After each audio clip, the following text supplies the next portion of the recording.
She walked into the courtroom like a queen about to claim her throne. Her red lipstick was bright, her heels clicking confidently against the floor. Clara had been waiting for this day, the day she would finally cut ties with her boring husband and walk into a new life with her lover. Across the room sat Daniel. Plain suit, calm expression, almost invisible. He had always been that way, quiet, reserved, never flashy. Clara used to call him a man with no ambition. Today, she was sure the judge would strip him of the little money he had left and hand it to her. Clara leaned toward her lawyer and whispered, just loud enough for Daniel to hear, "After this, I'll finally get what I deserve." She even smirked at him, confident she had already won.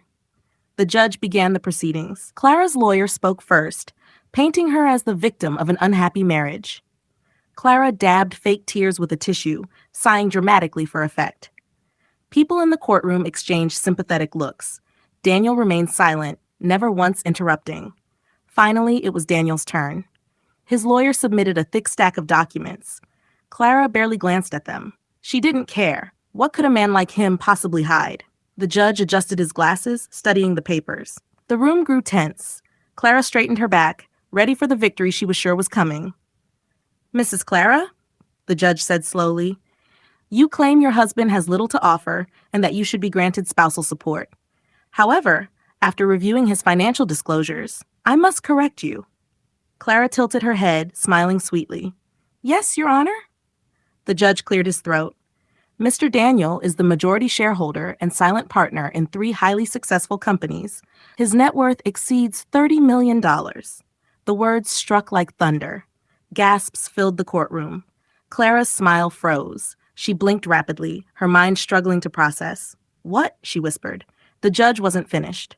"And due to the overwhelming evidence of your infidelity, abandonment, and misconduct, you are not entitled to alimony or any claim to his assets." The blood drained from Clara's face. She whipped her head toward Daniel, her voice cracking. You're worth millions. All these years, and you never said?" For the first time, Daniel looked her in the eye. His voice was calm but sharp. "You measured love in money, Clara. I measured it in loyalty. That's why I never felt the need to prove anything. Now it doesn't matter."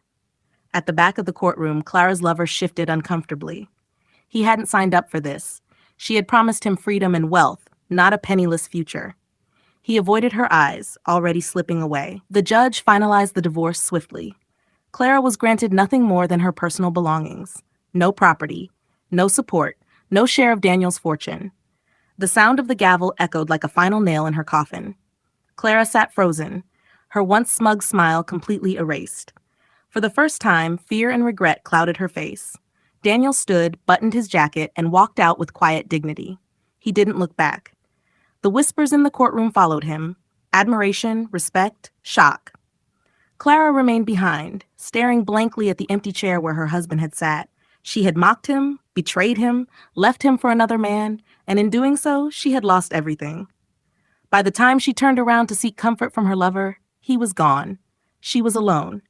Outside the courthouse, Daniel stepped into the sunlight.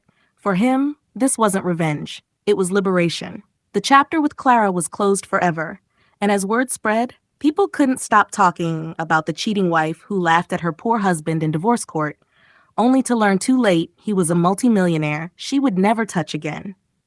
Daniel at last allowed himself a small smile, not of pride, not of spite, but of freedom.